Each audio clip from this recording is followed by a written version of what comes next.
గారికి అలాగే తనుజ గారికి బాగా అయితే గొడవ అనేది స్టార్ట్ అయింది. అది ఎలా అంటే అక్కడ ఓటింగ్ ప్రాసెస్‌లో సడెన్‌గా సంజన గారైతే డీమన్ పవన్ నేను చెప్పి ఫస్ట్ ఇంకా ఆ తర్వాత ఫ్లిప్ అయ్యి తర్వాత ఇమాన్యుయల్‌కి చెప్పేసారు. ఎందుకంటే ఇంక అక్కడ ఇమాన్యుయల్ అనే అతను బయటికెళ్ళకపోతే ఇంక సంజనకి గేమ్ ప్లే అనేది రాదు.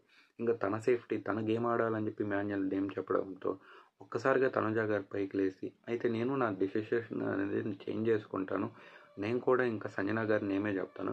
ఎందుకంటే I want my friend to play the game అని చెప్పి అన్నారు. సో ఇక్కడ గొడవ అనేది ఎలా స్టార్ట్ అయిందంటే సంజన గారికి తనుజ గారు అయితే ప్రామిస్ చేశారంట. ప్రామిస్ అంటే ప్రామిస్ అని కానీ కాదు, ఒక మాట అన్నారు. అంటే దిస్ టైం మీరు గేమ్ ఆడాలి అని చెప్పి అన్నారు కదా సంజన గారు అని చెప్పి నువ్వే అన్నావు కదా తనుజ. మరి ఎందుకు నాకు సపోర్ట్ చేయట్లేదు అంటే మీరు అలా ఎలాగ సడన్గా ఫ్లిప్ అవుతారు మీ ఓట్స్. మరి మీరు ఓట్స్ ఫ్లిప్ అయినప్పుడు కరెక్ట్ లేనప్పుడు మరి నేను అవడం కరెక్టే కదా. అంటే మీరు మీకోసం ఆలోచించినప్పుడు నేను నా ఫ్రెండ్ కోసం ఆలోచిస్తున్నానని. మరి వీళ్ళలో ఎవరు కరెక్ట్ అని మీకు